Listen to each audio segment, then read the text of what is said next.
This video is brought to you by patreon.com/worsttake. Get access to exclusive live streams and Discord servers, on-screen shoutouts, and early access to some videos when you join now. Help make sure that we can continue to make content like this by supporting the Patreon. Links are in the description down below.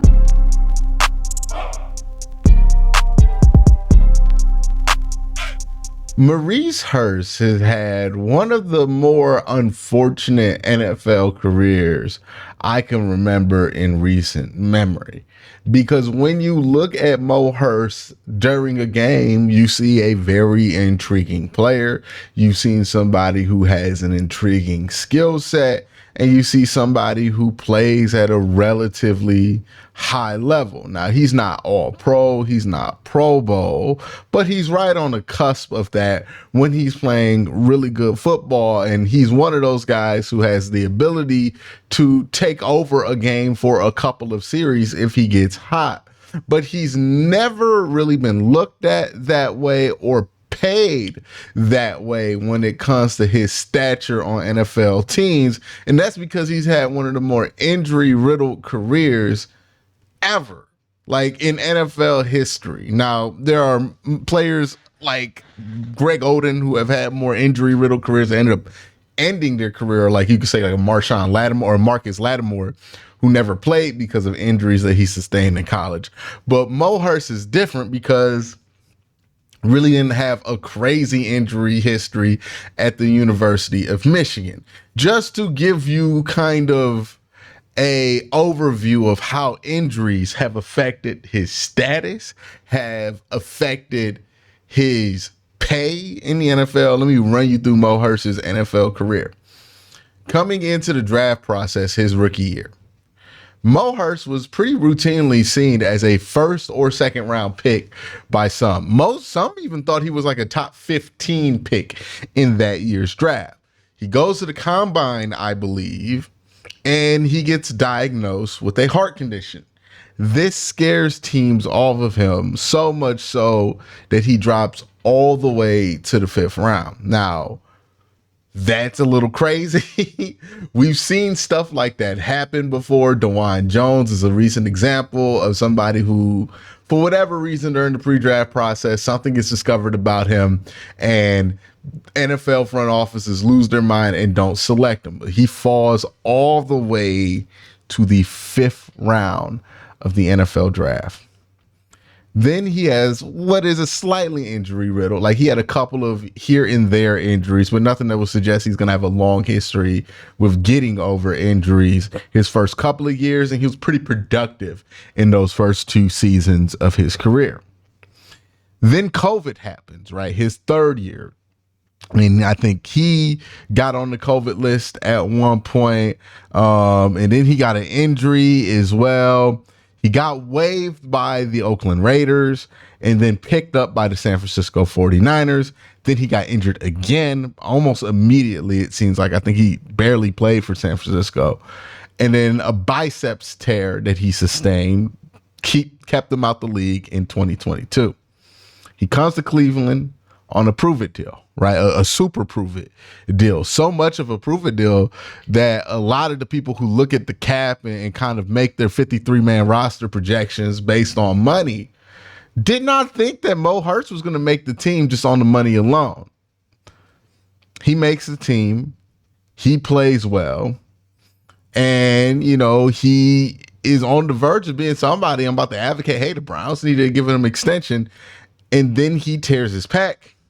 And he's back here on a decent deal, but definitely more on the lines of a prove-it deal throughout his career. He's 29 now, and these injury things, these injury concerns, these red flags about his medicals have haunted him his entire NFL career. And it's unfortunate for him, right? Because he's about to enter his 30s, so it seems like his peak window for getting the bag has passed him. And it's all about these like wild injury concerns that kind of pop out of nowhere. The tearing his pec, tearing his bicep, whatever it is, COVID, all of these things have kind of piled up on him and not allowed him to have the career that he could have. If like Mo Hurst is somebody I look at and I go, man, if a good organization with a plan got a hold of him in the 5th round, he would have been a 3-4 year starter and he would have got paid into a second contract. But since that wasn't the case, and since he had to kind of bounce around a little bit, then he had injury concerns. And when you have injury concerns, you're not at a great location. Teams get a little bit less patient with you. It's just a rough spot for Mo. And that's kind of been Mo Hurst's story throughout his NFL career. Now, why do I have Mo Hurst ranked at 21? I think there are reasons that really hold him up well to being one of the 21 most important players for the Cleveland Browns in 2024. And there are some reasons that I think exist that hold him back from being any higher than 21 on this list. So let's talk about the things that Mo Hurst does bring to the table when he's healthy. He's a really good athlete at the defensive tackle position, pretty flexible for somebody his size. I think he has good explosive ability. If you watch some of his pass rushing tape, you'll see that explosive ability in him. So some of the stuff Mo Hurst does really well is the flexibility and burst thing. That definitely pops off here. Great ball get off, and then just the flexibility, athleticism. Look at how he flips his hips, drops back in coverage, gets enough depth to affect that pass and then catch it and intercept it. I mean, you love stuff like that, right? That level of athleticism. He's not the biggest guy. He's not the tallest guy. He's not the strongest guy, but he is a really good athlete in his frame right here. Again, another reason you can see it here. Just look at how he just uses that flexibility to kind of slide in here, right? He gets a reach block, gets underneath that, and then makes the play to kind of wrap up the feet there at the running back. Good stuff there. It's what you like to see. Another situation here and run where he gets kind of double teamed up, but you can see he's going to slip through it and then make a fluid play there. He's a very fluid athlete at the defensive tackle position. Another one here. We're going to see him. Again, he starts off doubled, and he definitely loses this double, right? He's getting pushed back a good amount, but still stays with the play, shows you his motor, kind of make sure he stays with it. So it's another thing that people question about Mo Hurst coming in. Does he have the motor? I think he does have the motor. And again, just looking at what he does well is some of that flexibility stuff. And it's just like, look at how he uses this swim move right here, slips in this gap, just get in position to make this play. Like, boom, super smooth right there, right? Super smooth. Does a good job of staying in control, right? Notices his right shoulder is flanked, so he just kind of rolls inside and takes the guy going outside on the outside zone part. Ends up being a fake, but you still got JOK there. Defense works. Not to say he's a perfect player. He does have some things. Number one issue with him, pad level, right? Look at the pad level here. Just straight up, standing, and then look, eventually he's going to be standing straight up here. Just pad level a bit too high there. This one as well. And the reason you don't want to get too high is because, look, you're going to get the holding call anyways, because what Raymond does to Miles is just egregious right here. But Fries is able to kind of lock him up pretty easily, and this should have been a TFL for the Browns. Instead, it was a 7-yard rush for Gardner Minshew that was bailed out by Raymond holding Miles. But you just can't put yourself in this spot, right? Look at how high the pad level is initially.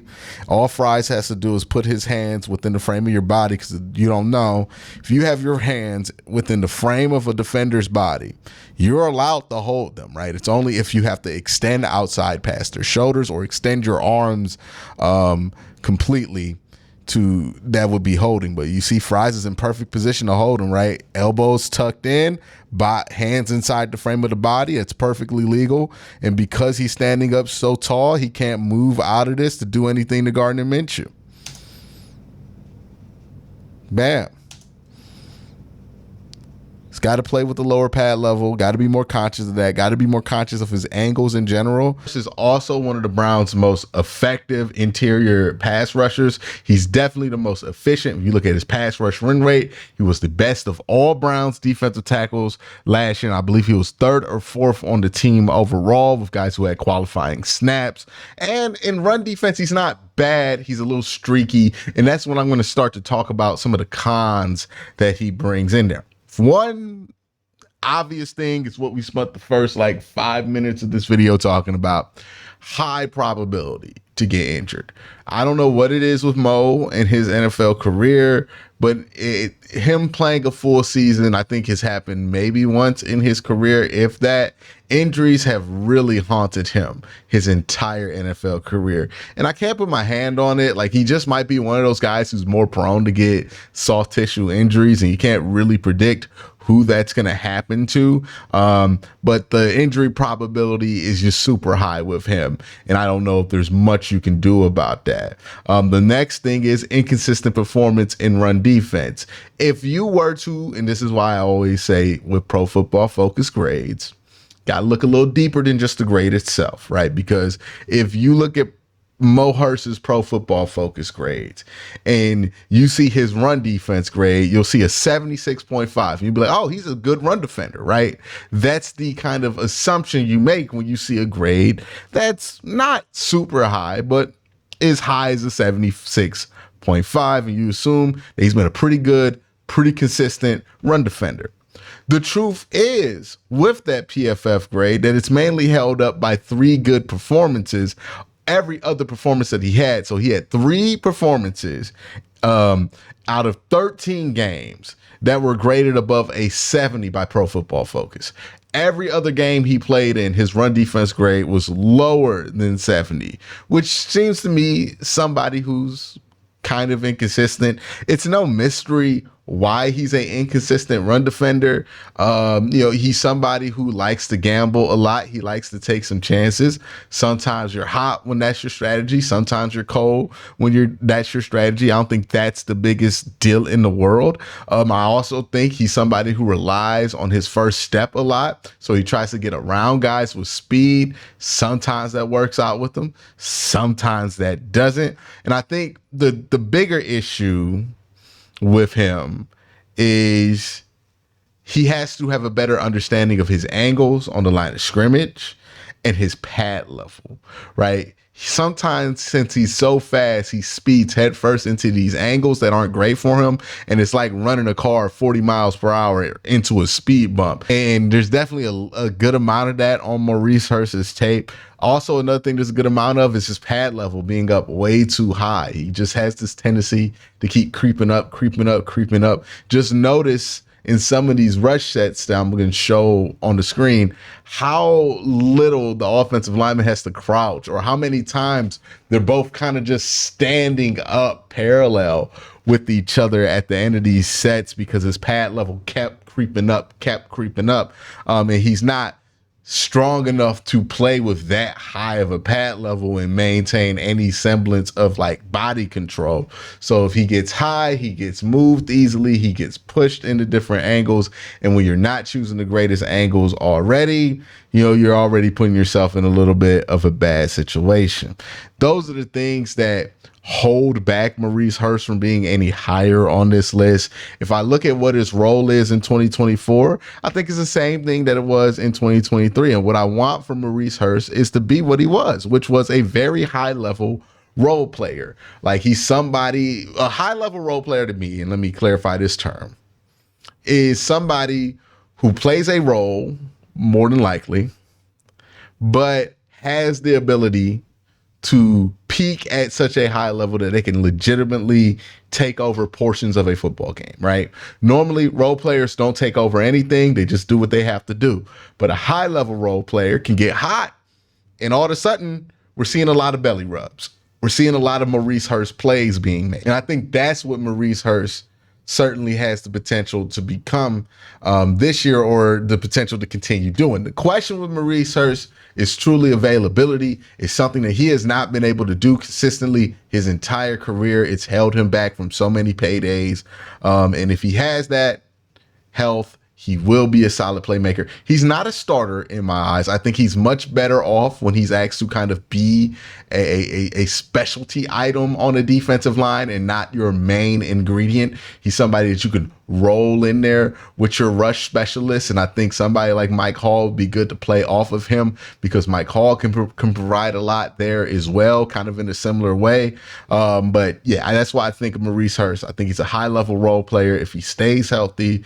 And the Browns have the season that they think they should have this year. There might be an opportunity for Maurice Hurst to get a pretty solid contract somewhere along the lines of what Jordan Elliott, or even more than what Jordan Elliott got last year from the San Francisco 49ers, somewhere in free agency. But that's my thoughts on Maurice Hurst. That's why I have Maurice Hurst ranked where I have him ranked. Let me know what you guys think in the comment section below. Y'all have a great day. Have an even better night. Peace.